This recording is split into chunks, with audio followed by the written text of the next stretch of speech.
자, 우리가 항상 까마귀 고기를 즐겨 먹기 때문에 많이 까먹었을 거라고 생각을 합니다. 바로 그 다음 주에 한 것도 아니고 2주 전에 한 거기 때문에 벌써 옛날이요. 네, 됐지요? 자, 장제목만 한번 보고 갈게요. 1장은 어떤 내용이 나왔던가요? 족보 이야기와 예수님의 탄생 이야기가 나왔었죠. 2장은요, 이동하는 동방박사 이야기가 나오는 것이 2장입니다. 3장은요, 셋이니까 세례 요한과 예수님의 사역이 시작하는 장이 3장이지요. 사역을 시작하시면서 예수님이 뭐부터 받으세요? 시험을 받으시죠. 시험을 받는 장면이 4장에 나옵니다. 5장부터 7장까지는 이제 말씀을 가르치시는데 산상수훈의 말씀을 가르치는 부분이 5장부터 7장에 나오죠. 8장부터 9장까지는 예수님의 이적이 묶여 있습니다. 대략 10가지의 이적이 묶여 있죠. 그리고 10장, 제가 10장이라고 하지 않고 10장이라는 이유가 뭘까요? 뭘 열어요? 전도문을 열어야 되니까. 누구를 파송해요? 제자들을 둘둘 짝지어서 파송하는 파송장이 10장입니다. 그래서 10장은 파송하는 제자들에게 파송하면서 여러 가지 유의사항을 알려주는 것, 그것이 10장의 내용입니다. 자, 11장은 이런 내용이에요. 일일이 질문하는 장.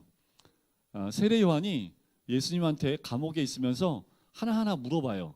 그래서 일일이 물어본다. 그래서 11장입니다. 일일이 물어본다. 그래서 11장은 그냥 이렇게 생각하시면 돼요. 질문하는 장이다. 어떻게 질문한다고요? 일일이 질문한다고요. 그래서 11장이 나와요. 자, 세례 요한이 뭘 질문하냐 하면 오늘 11장 보세요.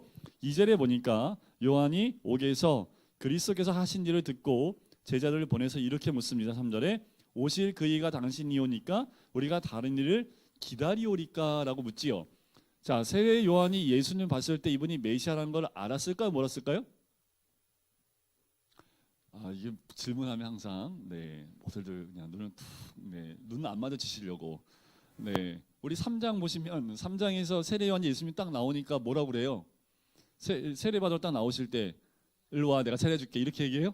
아니면 내가 당신에게 세례를 받아야 할 텐데 어떻게 당신이 내게 옵니까? 이렇게 얘기를 하죠. 그 말은 뭐예요? 예수님이 곧 메시아임을 세례 요한이 안 거예요, 모르는 거예요? 알았다는 얘기죠. 근데 이건 뭐예요 그러면? 당신이 그 사람 맞아요? 아니면 다른 사람이 또 와야 됩니까? 이 질문은 또 뭡니까? 뭔가 좀 이상하지 않으세요? 제가 이상하다고 하니까 이상하죠, 그죠? 그전에는 모르고 그냥 지나갔을 텐데 3장에선 분명히 세례 요한이 예수님이 메시아임을 알았는데 11장에 와서는 오실 그이가 당신 맞습니까? 아니면 다른 일을 우리가 또 기다려야 됩니까? 왜 이런 질문을 했을까? 라는 물음표를 던져야 된다는 거지요. 세례 요한이 뭔가 헷갈렸죠? 그죠? 그러니까 이런 질문을 했겠죠. 그래서 예수님도 6절에 보면 나로 말미암아 실족하지 아니하는 자는 복이 있다라고 얘기를 합니다. 그 말은 뭐예요? 예수님 때문에 실족한 사람이 있다는 얘기예요? 없다는 얘기예요? 있다는 얘기입니다. 지금 현 시대에도 이 믿음 때문에 실족하는 사람들이 있긴 마련입니다. 그런 세례 요한이 분명히 세례 받음과 동시에 하늘의 소리와 성령이 비둘기같이 오는 것, 내려오신 것 다 보았고 들었는데 왜 헷갈렸을까라는 거예요. 그 근거를 어디에 두냐 하면 3장에 보면 바리새인과 사두개인한테 뭐라고 얘기를 합니까? 이 독사의 자식들아, 너희들 이제 심판이 준비되어 있는데 그분이 오시면 키질 하고, 그죠? 도끼가 이미 나무 뿌리에 놓여 있으니까 너희들이 이제 그분 오면 죽었어. 심판의 메시지. 그분이 오면 심판하실 것이라는 메시지를 하나 가득 던져놨어요. 근데 예수님 오셨잖아요, 그죠? 그러니까 다니시면서 지금 심판하고 계십니까? 아니면 복음을 선포하고 계십니까? 둘 중에 하나인데도 대답을 안 하세요. 예스 노로 제가 할 수 있도록 질문을 할게요. 자, 그러면 복음을 전하기 시작하셨잖아요, 그죠? 그러니까 지금 세례 요한이요, 심판을 선포를 했는데 예수님이 복음을 선포하니까 뭐가 안 맞죠? 분명히 자기가 알고 있는 메시아는 심판의 메시아로 알고 있는데 그분이 오셨는데 심판의 메시지가 아니라 구원하는 복음의 메시지를 전하고 있는 거죠. 그러니까 뭐예요? 당신이 그 사람 맞습니까? 아니면 우리가 다른 일을 또 기다려야 됩니까? 라고 질문을 할 수밖에 없는 거예요. 그런데 이 세례 요한이 얘기했던 게 맞지요. 왜요? 예수님은 결국 심판의 주잖아요, 그죠? 다시 재림하시게 됐을 때 재림의 주는 심판의 주로 오십니다. 초림 때는 우리에게 구원을 선포하는 복음이 선포되는 거지요.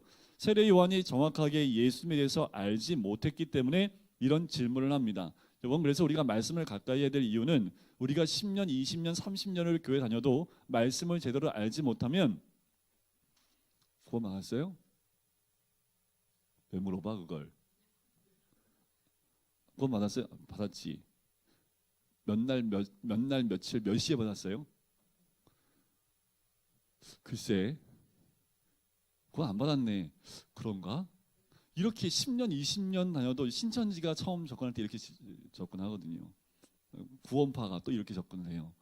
구원 받았으면 다시 태어난, 우리 태어날 때 여러분들 몇 날 며칠 태어난지는 아시죠? 근데 부모님은 우리 아이들이 몇 시까지 태어난지 대충 다 알고 계세요. 그죠?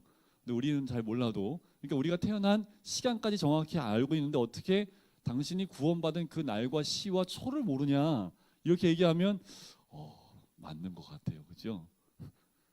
끄떡이는 분 없어서 내가 너무 감사해요. 네. 말씀을 모르면 이런 아주 기본적인 질문 가운데 우리가 흔들릴 수 있다라는 거지요. 예수님을 정확히 모르기 때문에 세례 요한도 자기가 알고 있는 예수님과 예수님의 행적이 다르다라는 겁니다. 우리가 말씀을 공부하는 이유가 여기에 있는 거지요. 보세요. 예수님이 뭐라고 말씀하시냐면 너희가 가서 뭐 하라는 거예요? 듣고 보는 것을 요한에게 알리라는 거죠. 여러분들, 우리의 신앙은요, 보고 듣는 신앙입니다. 잘 보고요, 잘 들으셔야 돼요. 지금 저를 잘 보고 계시죠? 눈 감고 보고 계시는 분 안 계시죠?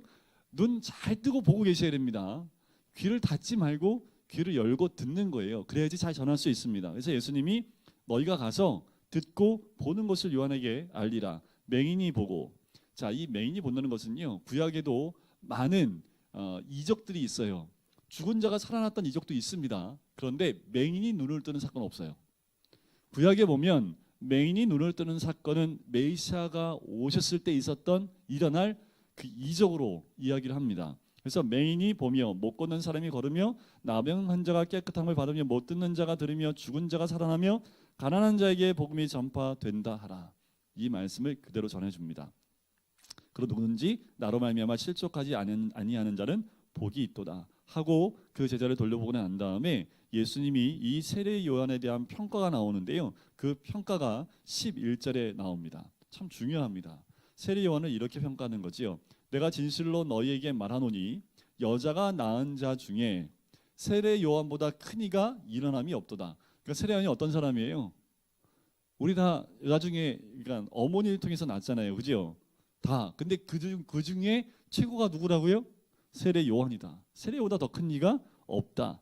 그러나 천국에서는, 하나님 나라에서는 극히 작은 자라도 그보다 크니라. 이게 무슨 말씀입니까? 그 세례 요한이 크단 얘기입니까? 작단 얘기입니까? 이거 도통이 헷갈리지 않으세요? 여자가 낳은 자 중에 이보다 더 큰 이가 없어요. 그런데 하나님 나라에 가면 극히 작은 자보다 극히 작은 자라도 그보다 크다. 이건 작다는 얘기예요? 크다는 얘기예요? 무슨 얘기예요? 크다는 얘기예요? 작다는 얘기예요? 자, 요 말씀이 무슨 의미냐면 이런 거예요. 그러나라는 중심을 두고요, 앞부분은 구약을 의미합니다. 자, 세례 요한은 예수님이 오시는 그 길을 낸, 다리를 연결한 사람이지요. 구약과 신약을 연결하는 사람이라고 보시면 되고요. 아직 세례 요한은 복음을 온전히 받아들이지 못했기 때문에 어디 속한 사람? 구약에 속한 사람. 그래서 구약을 표현할 때 여자가 낳은 자 중에 세례 요한보다 큰 이가 없다. 복음이 오기 이전의 세상 가운데에서는 세례 요한보다 더 큰 이가 없다라는 거예요. 세례 요한이 선지자 역할을 감당했지요. 왜 큰 자이냐 하면 복음이신 메시아이신 예수님이 오는 길을 준비했기 때문에 구약에선 제일 큰 자일 수밖에 없습니다. 그러나 천국은 누가 들어가요? 복음을 가진 자가 들어가지요. 복음 가진 자 중에 극히 작은 자보다 클 수 없다라는 겁니다. 그러면 평가 기준이 뭐가 평가 기준이에요? 크고 작음은 복음이 있냐 없냐라는 거지요. 근데 세례 요한은 복음이 없는 곳에 있는 곳도 아닌 어정쩡한 곳에 있는 거예요. 그런데 복음에, 구약에 있는 사람들보다는 복음에 가까이 있지요. 왜요? 예수님을 소개했으니까. 그래서 구약 가운데는 가장 큰 자이지만 신약 가운데 왔을 때는 온전한 복음 가운데 있는 우리 아이들보다 크지 못하다는 겁니다. 이게 그 말씀이에요. 자, 12절 보세요. 세례 요한의 때부터 지금까지 천국은 침노를 당하나니 침노하는 자는 빼앗느니라. 이게 뭔 말이에요? 땅 따먹기예요, 천국이? 오늘도 천국 좀 뺏으셨습니까? 어떻게 하면 천국 뺏는 겁니까 도대체? 어떻게 하면 그 천국을 좀 뺏어서 내 땅 만들어요? 이 사고 자체가 무슨 사고예요? 세상적인 사고예요. 우리는 땅 하면 뭐예요? 요 땅, 그죠? 네, 요 땅. 어느 집을 저번에도 말씀드렸지만 신방했더니 지금 이 집 가운데 안방만 내 땅입니다. 그러시는 거예요. 그럼 나머지는 뭐예요? 그거는 은행 땅입니다. 그래서 네, 1년 뒤에 한번 또 가서 땅이 어디까지 확장되셨나요? 지금 화장실까지는 제 땅으로 갔습니다. 그러니까 우리 이 땅에서의 그 개념은 뭐예요? 땅 따먹기예요. 눈에 보이는 내가 살고 있는 땅이 내 땅이냐 네 땅이냐. 그럼 천국은 어떨까요? 세례 요한의 때부터 지금까지 천국은 침노를 당하고 있고, 그럼 천국은 어떻게 침노하는 겁니까?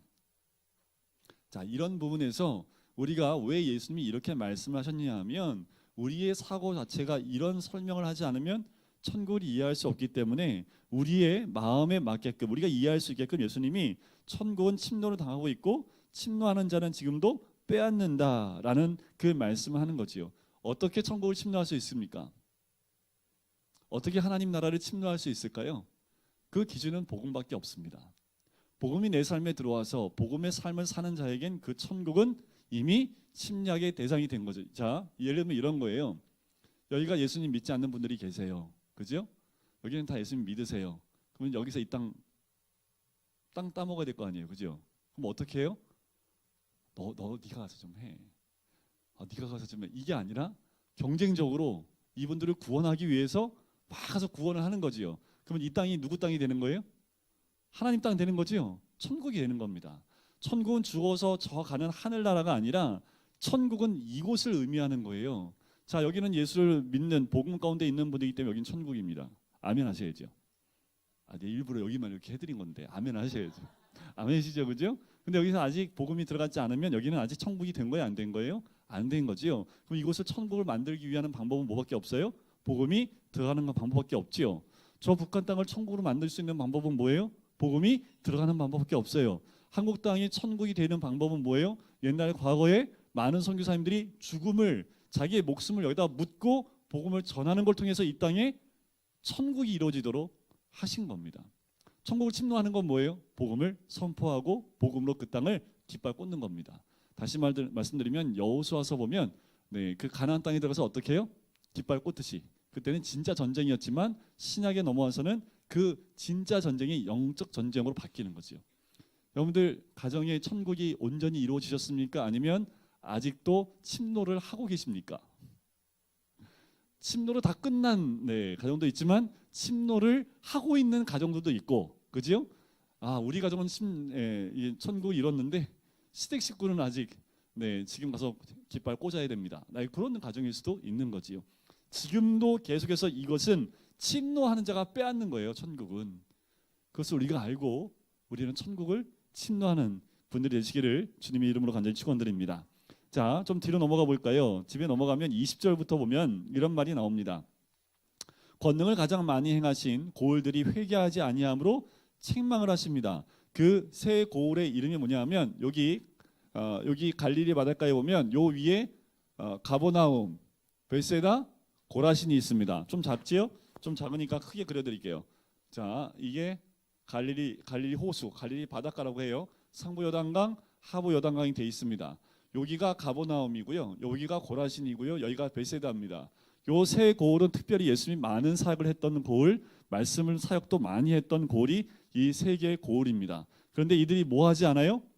회개하지 아니함으로 주님이 책망하시는데, 화 있을진저 고라시나 화 있을진저 벳세다요. 고라신과 벳세다를 저주하십니다. 그러면서 뭐라고 하시는 거예요?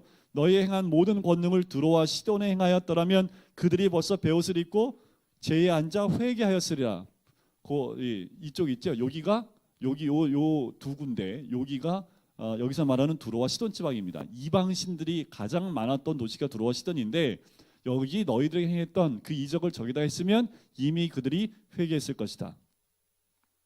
가버나움아, 네가 하늘까지 높아지겠느냐? 음부에까지 낮아지리라. 내게 행한 모든 권능을 소돔에서 행하였더라면 그 성이 오늘까지 있었으리라. 자, 그 말은 뭐예요? 이 세 개의 고을에 우리 주님이 행하신 사역이 어마무지한데 이들이 뭐 한 거예요?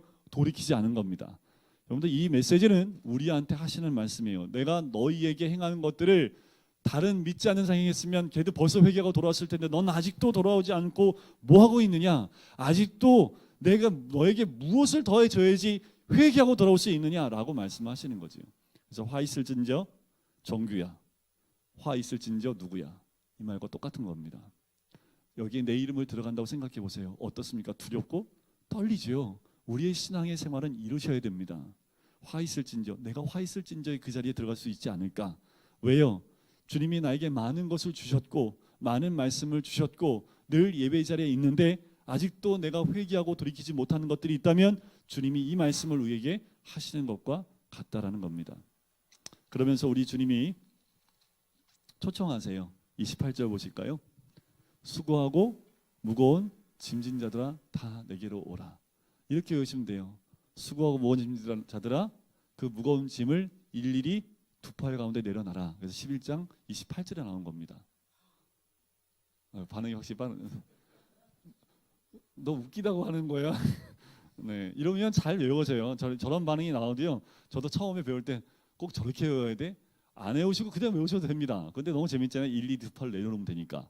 그죠? 자, 수고 무거운 짐이 뭘까요? 이 수고한다라는 말은요. 현재 능동태 분사인데 계속되는 노동으로 지친 상태, 그것이 수고했다라는 얘기고요.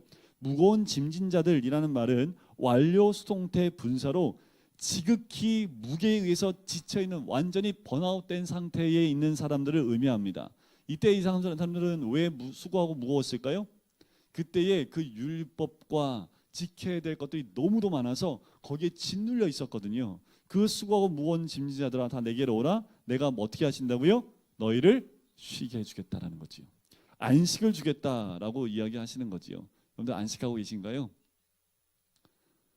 죄송합니다. 또 질문을 했네. 네. 안식하고 계시는 줄 믿습니다. 네, 이러면 이제 아멘이 나오시니까. 자, 안식을 해야 되는데 정말 우리가 한번 점검해 보셔야 됩니다. 과연 나는 내 수고를 주님 앞에서 내려놓고 내 짐을 주님 앞에 내려놨는지, 아니면 어떤 재밌는 이야기처럼 차를 태워드렸더니 머리에 그 짐을 내려놓지 않는 어떤 어르신의 모습이든지. 뭔지 아시죠? 차까지 태워줬는데 이 짐까지 내려놓는 건 너무 죄송스러워서 이 짐을 머리에서 못 내려놓는다고. 어쩌면 그 모습이 우리의 모습일 수 있다라는 겁니다. 주님은 다 내게로 와서 쉬라고 하는데 쉬면서 뭐는 못 내려놓는 거예요? 짐은 못 내려놓고 있는 거죠. 그 짐까지 주님께 다 내려놓으라는 겁니다. 왜요? 29절에 보니까 나는 마음이 온유하고 겸손하니 나의 멍에를 메고 내게 배우라. 그리하면 너희 마음이 쉼을 얻으리라. 참 재밌는 분입니다. 우리 예수님. 왜요? 쉬려면 멍에를 풀러야 돼요? 매야 돼요? 멍에를 메고 쉰다는 게 말이 돼야 안 돼요? 안 되잖아요. 그죠? 근데 우리 예수님 말씀하시니까 되는 것처럼 얘기하시는데, 자, 나의 멍에를 메라고. 야, 나 와서 다 쉬어. 그런데 쉴 때 내 멍에 매. 이게 쉬는 거예요? 자, 여기서 또 하나의 물음표를 가지고 이 말씀을 봐야 된다라는 거지요. 자, 주님의 마음은 온유하고 겸손해요. 그러니까 나의 멍에를 메고 일단 내게 배우라는 거죠. 그 멍에는 누구의 멍에요? 우리 주님의 멍에. 나는 길이요 진리요 생명이다. 그러니까 우리는 누구의 길을 가요? 예수님의 그 길을 가는 사람들이 매는 멍에. 그 멍에를 메고 그러면 너희 마음에 쉼을 얻어요. 주님의 멍에를 우리가 매야지 마음에 쉼이 있다라는 겁니다. 자, 그 마음의 멍에, 그 멍에가 뭐라고요? 그것을 배워야 된대요. 그래서 우리가 성경 공부도 하고 그리고 제자 훈련을 하는 이유가 여기에 명령 때문에 있습니다. 왜냐하면 내 멍에는 어떻다고요? 쉽고 내 짐은 가볍대요. 아니, 짐이 가벼워도 지는 게 편해요? 안 지는 게 편해요? 안 지는 게 편하죠. 근데 우리 짐이 뭐예요? 짐, 야, 일로 와셔. 근데 내 짐 지고 쉬어. 자, 이게 무슨 의미냐면요. 멍에는 쉽다라는 그 쉽다라는 말이요. 원어에 보면 쉽다라는 말이 잘 만든다는 뜻이 있습니다. 자, 여러분 멍에 아시죠? 요새는 멍에 안 하잖아요, 그죠? 근데 옛날에는 다 멍에를 나무로 깎아가지고 다 이 소나 어떤 소 위에다가 이렇게 씌우잖아요, 그죠? 그러면 이게 웬만해서는 한 번에 안 맞아요. 그러니까 어떻게 한 번에 맞추겠어요, 그죠? 그럼 여기 막 이 소들이 막 피고름 나고 막 그러면 또 깎고 또 씌워보고 깎고 수차례 손이 가야지 이제 잘 맞는 멍에를 매는데, 우리 예수님의 직업이 뭐예요? 우리 예수님 목수인데요. 이 현판에 뭐라고 적혔냐면 멍에짱 뭐 이렇게 실제로 내려오는 그 얘기에 보면 그 전설처럼, 그러니까 이게 확인이 안 된 거지만 내려오는 이야기에 의하면 이 예수님이 직접 만든 모든 멍에는요 한 번만 그냥 만들면 딱 맞았대요. 놀라지도 않으시죠? 목수가 계셔야 되는 건데, 네, 저도 이제 그 글을 읽고 이게 그런가 진짜. 그런데 이 말씀의 은혜가 되냐면 내 멍에를 매면 쉽대요. 그 말은 내 멍에를 매면 너무 너희들에게 잘 맞는다라는 거지요. 여러분들 멍에 안 매고 있는 사람 있습니까 지금? 멍에 다 매고 계시지요. 근데 그 멍에 누구의 멍에입니까? 내 멍에입니까? 주님의 멍에입니까? 이것이 중요하고 주님이 주신 멍에면요 나밖에 못 매요. 여러분들 멍에 제가 매면요 저는 절대로 맬 수 없습니다. 저는 다 까지고 난리가 나요. 전 도망가 버릴 겁니다 아마. 그런데 제 멍에는 또 여러분들이 맬 수 있어요 없어요? 못 매요. 우리 각자의 멍에는 지금 우리에게 가장 잘 맞게끔 우리 주님이 우리에게 씌워주신 그 멍에라는 겁니다.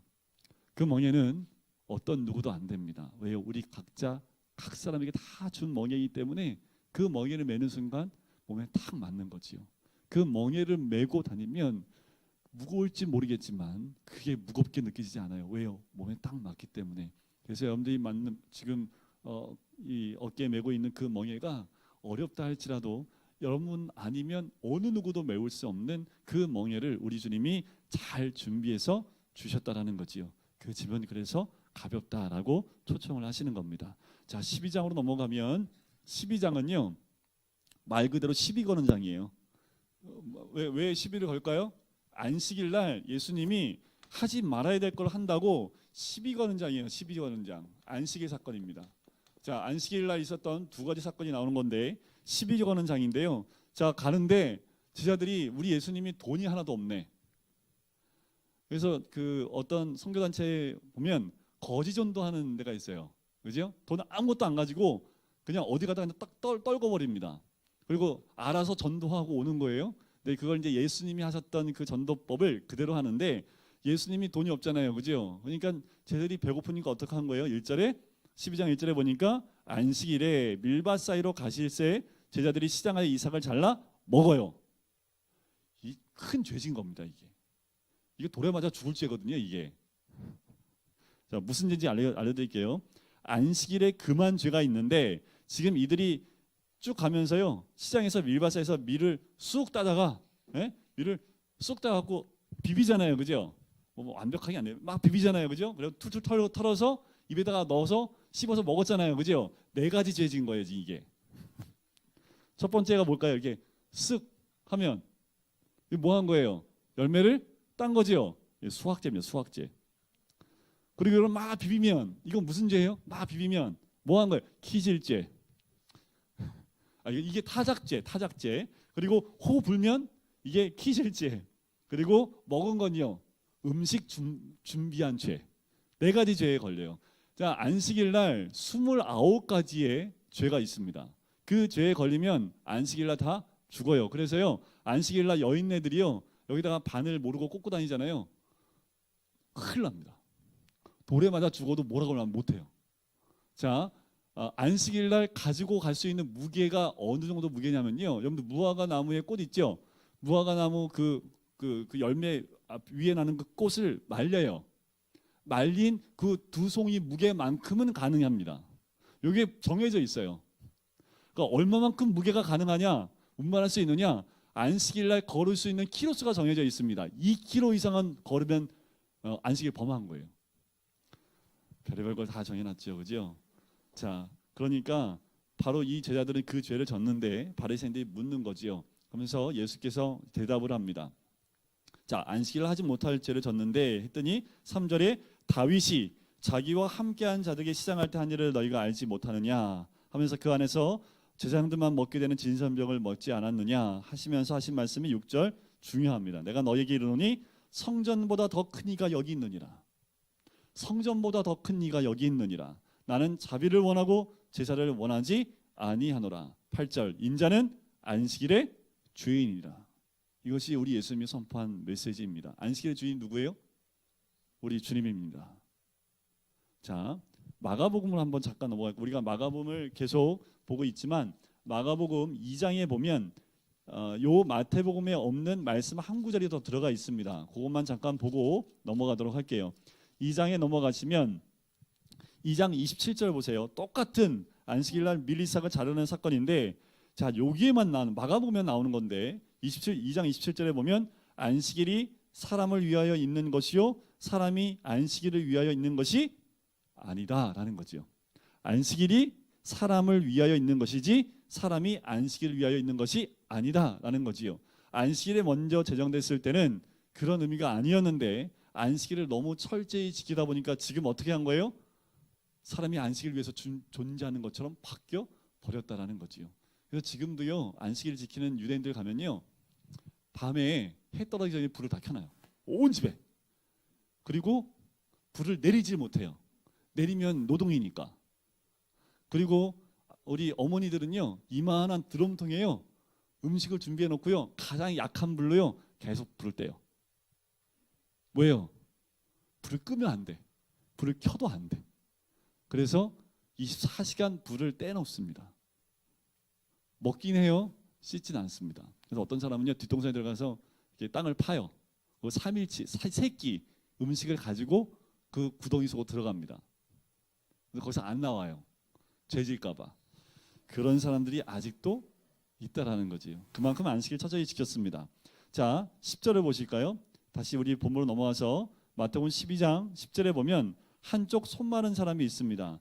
자, 이 다른 말씀에 보면 누가복음 6장에 보면 오른손 마른 사람이라고 정확히 나옵니다. 아마도 이 사람은 학자들이 하면 석공이었을 거라고 생각을 해요. 그래서 석공질을 하다 보니까 많은 그 가루들을 먹다 보니까 신경계통에 문제가 생겨서 이 한쪽 손이 말라버렸다라는 거지요. 자, 안식일에 병 고치는 것이 옳으니까라고 그 사람을 데리고 딱 나옵니다. 그때 우리 주님 하신 말씀 11절입니다. 너희 중에 어떤 사람이 양 한 마리가 있어 안식일에 구덩이에 빠지면 끌어내지 않겠느냐. 이 법이 있어요. 실제로 끌어내도 돼요. 그래서 예수님이 이 말씀 하시는 거예요. 너희는 양 한 마리가 안식일 구덩이에 빠지면 끌어내는 법이 있는데 12절에 사람이 양보다 얼마나 더 귀하냐. 그러므로 안식일에 선을 행하는 것이 옳다라고 선을 딱 그시는 거지요.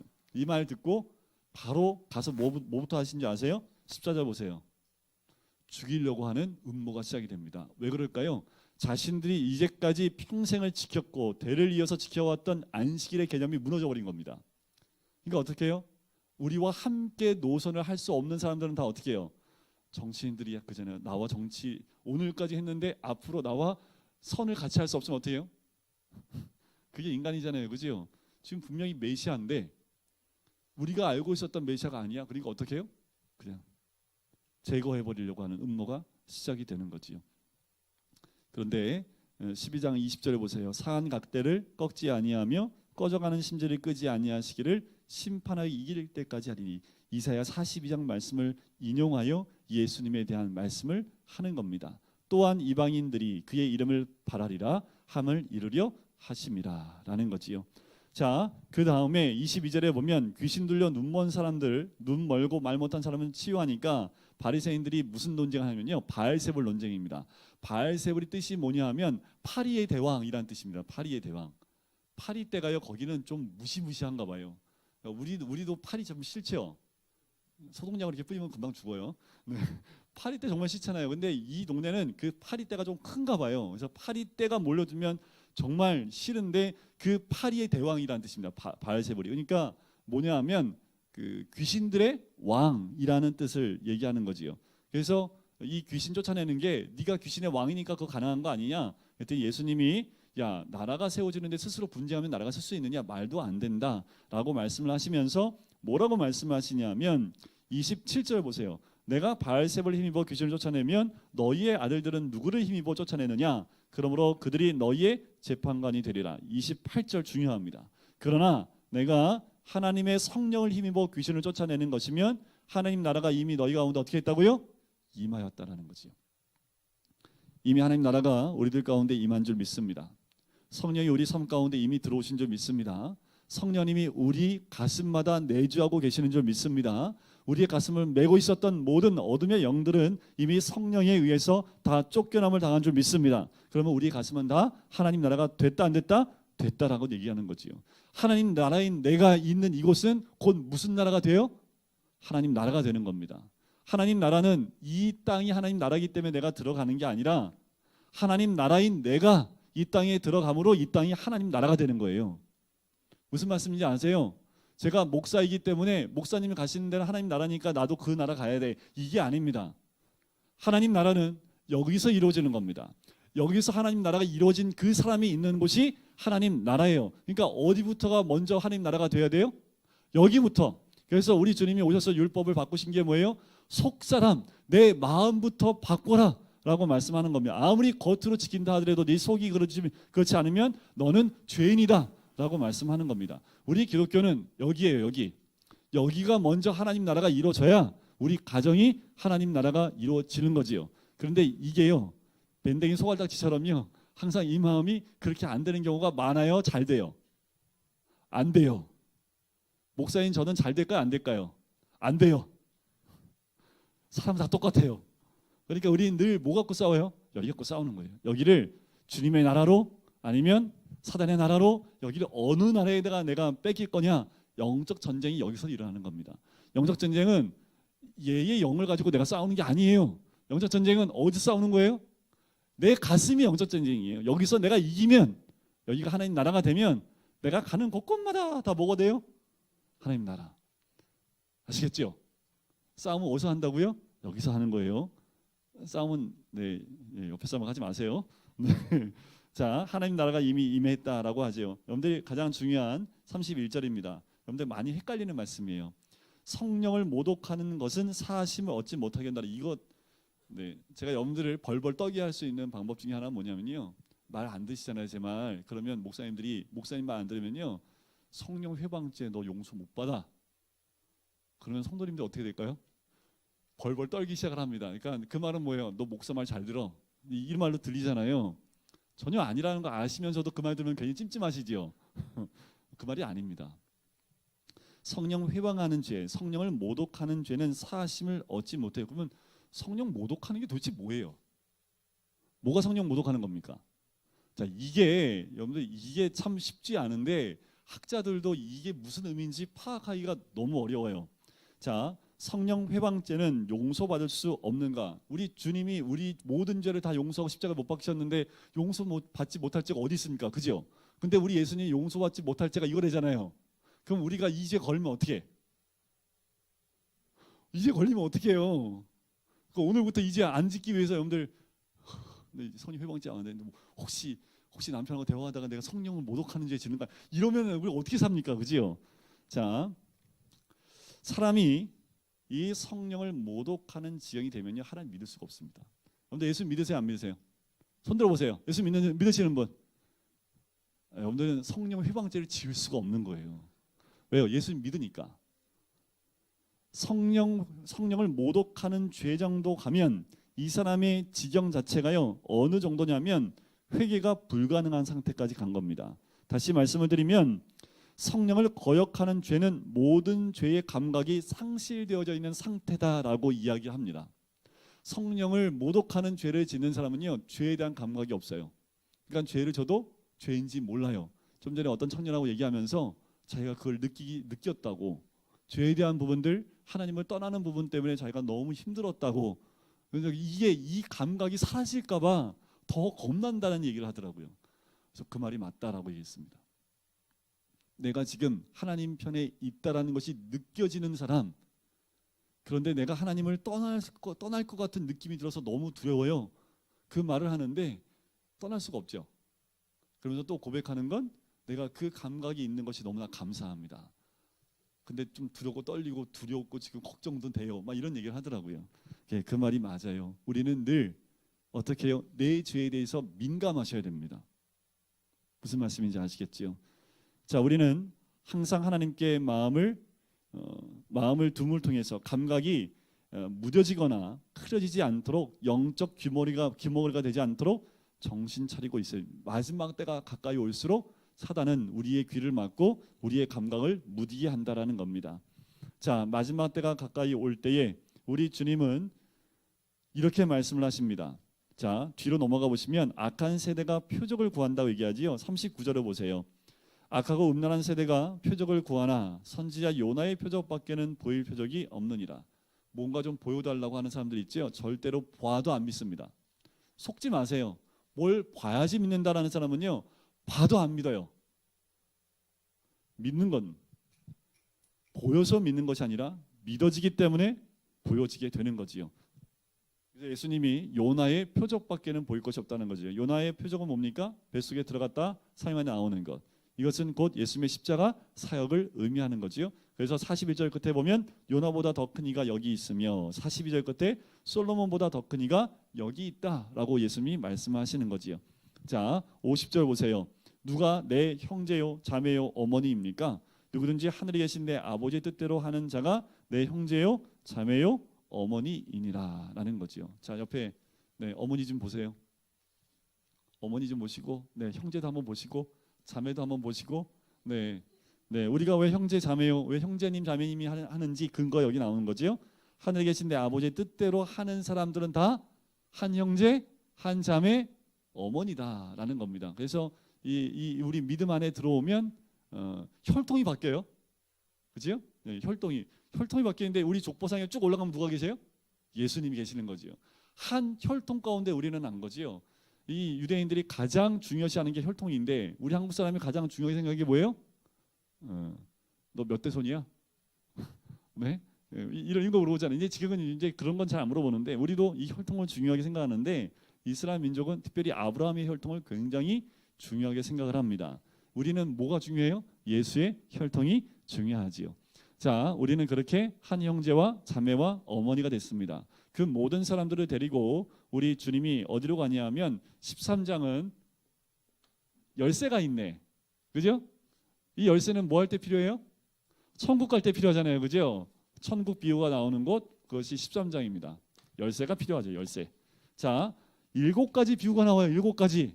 그걸 다 풀으려면 오늘 밤새야 돼요. 그래서 밤새는 거 싫으시잖아요. 그죠? 그래서 첫 번째 씨 뿌리는 비유만 간단하게 보고 13장은 넘어가 보도록 할게요. 자, 씨 뿌리는 비유의 해설에 대한 부분, 그 부분이 뒤쪽에 13장 8절에 나옵니다. 18절. 그런즉 씨 뿌리는 비유를 들으라. 자, 밭이 몇 개가 있어요? 밭이 4개가 있어요. 어떤 기도가족 이렇게 외우시면 돼요. 기도가족 그러면 4가지 밭이 나옵니다. 길가밭, 이거는 뭐예요? 돌짝밭, 가시떨기밭, 좋은 밭. 이렇게 외우라고. 그러면 다 연결이 되잖아. 하도 못 외우니까. 기도가족 해가지고 그냥 길가밭. 자, 하나는 길가밭이에요. 자, 길가밭에 어떤 씨는 돌짝밭에 어떤 씨는 가시떨기밭에. 왜 이런 일이 있냐면 우리 한국은 밭을 읽으면 어떻게 됩니까? 네모 반듯하죠. 우리나라 사람들은 네모 반듯해요. 선비 사상이 있어갖고 유교 사상이 있어갖고 하여튼 뭘 해도 네모 반듯하게 딱딱딱 맞추잖아요. 근데 이 땅 가면요 머리서 보면 저게 밭인지 아닌지를 구분을 못해요. 그래서 씨를 뿌릴 때 우리는 어떻게 해요? 우리도 네모 반듯하게 하면서 이렇게 뿌리잖아요. 여기도 똑같아요. 그냥 뿌려요. 경사면에 이쪽은 밭, 이쪽은 길가밭. 전혀 구분이 안 돼요. 밭을 읽은 사람만 알아요. 여기는 돌멩이가 많은 밭, 여기는 가시덤불이 있는 밭. 그런데 좋은 밭에만 이렇게 못 뿌리잖아요. 그죠? 밭이 곳곳에 있기 때문에 어떻게 여기서 쭉쭉 뿌립니다. 그러면 어떤 씨는 좋은 밭, 어떤 씨는 돌짝밭, 어떤 씨는 길가밭 이런 데 막 떨어지는 거예요. 그 모습이 지금 예수님이 이 비유를 할 때 멀리서 그렇게 하고 있는 거죠. 돈이 좀 있는 사람은 어떠냐면요. 나귀에 씨 푸대를 얹혀 놓습니다. 그리고 씨 푸대의 밑을 빵꾸를 푹 내요. 그리고 당나귀를 데리고요. 이게 끌고 다녀요. 이렇게 끌고 다녀요. 이렇게 왔다 갔다 끌고 다니면 거기서 이게 씨가 뚝 떨어지면서 뭐 좋은 밭에만 떨어지겠습니까? 각각 거의 다 떨어지는 거지요. 자, 그런데 자, 길가밭에 떨어졌다는 말이 뭐냐면 19절에 나오죠. 아무나 천국 말씀을 듣고 깨닫지 못할 때는 자, 씨가 뭐예요? 천국 말씀이에요. 자, 깨닫지 못할 때는 악한 자가 와서 그 마음에 뿌려진 것을 빼앗나니 이는 곧 길가에 뿌려진 자요라는 거지요. 자, 여기서 보면 천국 말씀을 깨닫는다는 뜻. 자, 이게 굉장히 중요한데 천국 말씀을 듣고 깨닫지 못하는 사람과 깨닫는 사람의 차이점을 얘기합니다. 자, 이 길가밭은요, 씨가 뿌려지면 씨가 뿌리를 내릴 수 있어요, 없어요? 못 내리죠. 그러니까 새들이 와서 쪼아 먹습니다.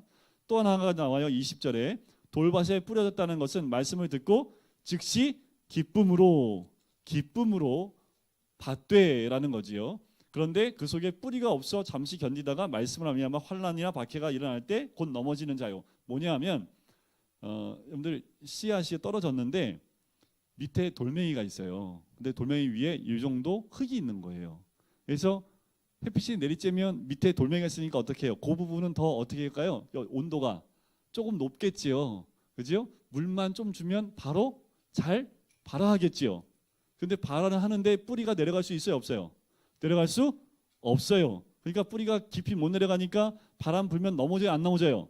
넘어져요. 그게 돌짝밭입니다. 자, 이 사람들은 알아요, 몰라요? 자, 수련장에 보면 이 사람들은 말씀을 듣고 즉시 기뻐하지요. 그래서 우리 한국 사람들 이렇게 표현하는 건 정말 저도 싫은데 우리 한국 사람들을 뭐라고 표현합니까? 그 냄비가 생각 안 났는데 뭐 막 했다가 좀 지나면 싹 까먹는. 신앙도 뭐 좋으면 우와 좋다가 내일 가면 이렇게 가고 이게 돌짝밭 신앙이라는 거예요. 뿌리가 깊게 안 내리니까 받을 때 너무 좋아. 그래서 막 방방 뜨는데 바람 한번 슉 불면 바로 넘어져가지고 그 다음부터 어떻게 얼굴색이 더 달라져요. 오늘은 기뻐서 가는데 다음 주에 왔는데 얼굴색이 달라졌어. 그럼 뭐예요 이게? 자, 22절 한번 보실까요? 가시떨기에 뿌려졌다는 것은 말씀을 들으나 말씀을 듣고 깨닫긴 한데 뭐 기운이 막힌 거예요? 세상의 염려와 재물의 유혹에 말씀이 막혀서 결실을 못하는 자입니다. 그러니까 뭐가 더 센 거예요? 세상의 염려와 재물의 유혹입니다. 이 세상 염려와 재물의 유혹을 이길 사람이 한 명도 없어요. 자, 마지막은 좋은 땅입니다. 말씀을 듣고 깨닫는 자니 결실하면 100배, 60배, 30배가 되는 귀한 열매를 맺습니다. 자, 나는 좋은 밭. 나는 좋은 밭. 자, 이 밭은 내 안의 밭입니다.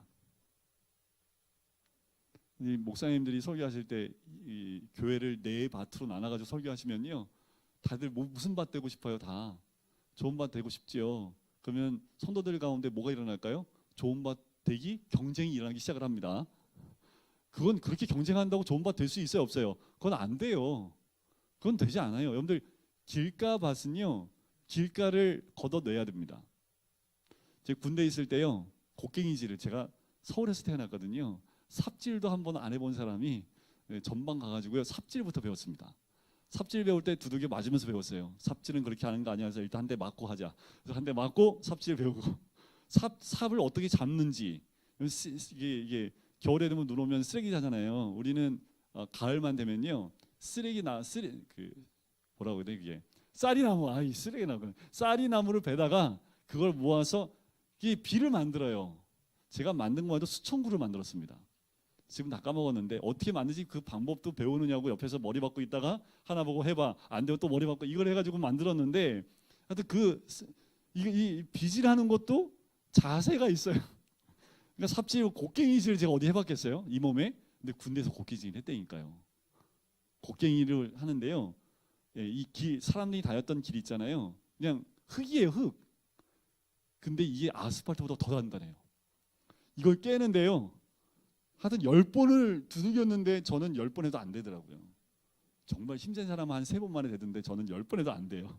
같은 자리 또 찍고 또 찍고 계속 같은 자리 찍어야지 되는데, 이제 찍어서 패보니까 한 이 정도의 딱딱한 흙층이 나오는데 그걸 딱 걷어내니까 그 안에 무슨 흙이 있어요? 아주 보들보들한 흙이 그 안에 있어요. 우리 주님이 길가밭은 밭을 만들려면 어떻게 해야 돼요? 걷어내야 됩니다. 곡괭이질이 많이 되겠지요, 그죠? 우리 마음에 길가밭 있으면 어떨까요? 곡괭이질 우리 하나님이 하시겠지요. 사랑하시면 할 거고 사랑하지 않으면 내버려 둘 거고, 그죠? 여러분들 곡괭이질 당하실래요? 아니면 그냥 내버려 두실래요? 자, 돌자밭은요. 돌자밭은 어때요? 돌이 많으면 어떻게 될까요? 그냥 하다가 막 울다가 막 기복이 막 심은 거예요. 막 이럴 수밖에 없어요. 왜요? 이게 뿌리가 못 내려가니까 햇빛이 쨍 하면 확 올라왔다가 바람 한번 쑥 불면 훅 넘어졌다가 뭐 이럴 수밖에 없는 거예요. 그러면 어떻게 돌멩이를 빼야 돼? 제가 군대에서 돌멩이도 빼봤는데요. 강원도 가면요 돌멩이가 아니라 바위 덩어리가 이 안에 있어요. 정말 제 몸만한 바위 덩어리를요 그냥 맨손으로 분발이가 뭐밖에 없어요. 그죠? 기계 안 쓰고 그냥 삽질 하나 가지고 돌멩이 다 옮기잖아요. 돌멩이를 빼는데 어마어마하게 힘들거든요. 자, 우리 안에도 이 돌멩이들이 있어요. 근데 이 돌멩이 빼고 나면 얼마나 아플까요? 그거 빼려면 그 다 빼야 되는데, 그죠? 그 빼고 나면 거기에 뭐가 생겨요? 구덩이가 생기잖아요, 그죠? 그 구덩이를 또 다 메꿔야 돼요. 자, 그 돌멩이를 빼려면 얼마나 수고와 그 돌멩이를 빼는데 아픔이 있을까요? 돌멩이를 빼고 싶으세요? 그냥 그대로 두고 살고 싶으세요? 자, 가시떨기밭은 어때요? 제가 이 가시떨기밭은 너무 잘하는 사람입니다. 잘할 때 항상 돈벼락을 듣고 살았기 때문에 항상 밥 먹을 때 우리 어머니 하시는 말씀, 돈벼락은 어디 떨어지고 우리 집에는 안 떨어지냐, 항상 이 말을 하시기. 우리 어르신들은 이해 가시죠, 그죠? 우리 어르신 세대에는 저희 어머니가 78세 되셨으니까 항상 그 얘기하셨어요. 식사하실 때마다 돈벼락은 왜 저쪽 집만 떨어지고 우리 집은 안, 그 수많은 돈벼락은 왜 안 떨어지냐고 하셨는데, 그러니까 저희 집안은 항상 자린고비였어요. 그래서 돈을 쓰는 걸 굉장히 벌벌 떨었고요, 잘 안 썼어요. 그래서 제 안에 이렇게 드리워진 가시떨기밭이 뭐였을까요? 그런 거예요, 그거. 근데 이거를 부인하는데 결코 쉽지 않습니다. 부인하려면 어떻게 해요? 이거 쓰면 돼. 알겠어? 이거 도와야 돼? 알겠어, 일단 도고 봐. 그리고 어디 가서 밥 살 때 밥 사라, 이게 아니라 일단 사고 봐. 이거를 연습하는데 참 쉽지 않았습니다. 사람마다 뭐 이렇게 쓰는 거 내가 살게. 그래서 돈에 구애받지 않고 그냥 막 사신 분 있잖아요. 나중에 메꾸는 건 아내가 다 메꾸지만 막 하죠. 근데 저는 아내가 메꿀 게 먼저 걱정이 되기 때문에 이걸 사라 말어, 밥 먹으러 가야 되는데 가 말어, 뭐 이것까지 다 계산을 할 수밖에 없는 그 환경에서 자란 거지요. 그러니까 어떻게 해요? 여기에 있는 이 말씀의 맛이 떨어지면 이 말씀이 잘할 수가 없는 거예요. 그런 걱정과 염려 때문에. 그럼 어떻게 돼요? 이걸 걷어내야지요. 걷어지는 방법은 자기 부인밖에 없습니다. 예수님의 말씀이 내 안에 들어와서 그 씨가 열매를 맺도록 이것을 떨궈내 버리는, 떨기나무를 제거해 버리고 뿌리채 뽑아야 돼요. 그런데 이 가시나무는요, 뿌리채 뽑기가 참 어렵습니다. 그건 제 안에도 아직 그것이 있을까요, 없을까요? 있어요, 아직도. 그래서 제가 교회 와서 여러 가지 이 뿌리를 제거하는 작업들을 몇 번 했습니다. 근데 그거는 제 스스로 하나님 앞에서 제거하는 연습과도 같고, 가시떨기를 하나 제거하고 뿌리 하나 뽑는 거예요. 저는 평생 이 뿌리를 뽑고 사는 겁니다. 자, 우리 안에도 이런 것들이 있다라는 겁니다. 신앙이 성숙하고 많은 열매를 맺으려면 좀 힘들더라도 내 마음의 길가밭을 난도질이 돼야 됩니다. 꽃갱이질이 돼야 돼요. 안에 있는 바위들을 어떻게 해요? 끄집어 내지 않으면 자꾸만 온도에 따라서 웃었다 울었다 하는 이 감정적인 신앙으로 바뀌어 버리게 된다라는 거지요. 그 있잖아요, 목사님들이, 우리 목사님들 가운데 가장 힘들어하는 거 뭐냐면, 갑자기 목사님 인사 안 하고 가시는 분들, 제일 두려워하는 목사님들. 왜 그러시지? 그래서 일주일 동안 목사들이 가슴앓이에요. 그거 아시죠? 그러니까 저보고 인사해 주세요. 네? 목사들이 가장 가슴앓이는 건 인사 안 하고 그냥 가버리시면요, 목사들은 일주일 내내 그 사람 얼굴이 떠나질 않아요. 알았지? 니네들 목사님 보면 인사 잘해줘야 돼. 그래서 우리 전도사님이 딱 오면, 5층에 오면은 무조건 제 방문 열고 인사를 시키더라고요. 너무 잘하는 거 저리 제 마음을 알기 때문에. 네. 아이들이 오면 일단은 저 인사하고 가더라고요. 우리 마음이 다 그래요. 여러분들, 우리의 마음이 다 똑같습니다. 늘 우리는 하나님이 옥토밭이 되기 위해서 우리를 그렇게 인도해 가신다라는 거지요. 네, 좀 졸린 시간이어서 제가 재밌는 말을 섞어가면서 해서 많이 나가지 못했지만, 하나님 원하시는 건 우리를 무슨 밭 만들기 원하신다고요? 열매 맺는 밭, 좋은 밭 만들기 원하시는 것이 우리 주님의 마음이고, 또한 우리 각자의 마음이고, 우리는 다 무슨 혈통이에요?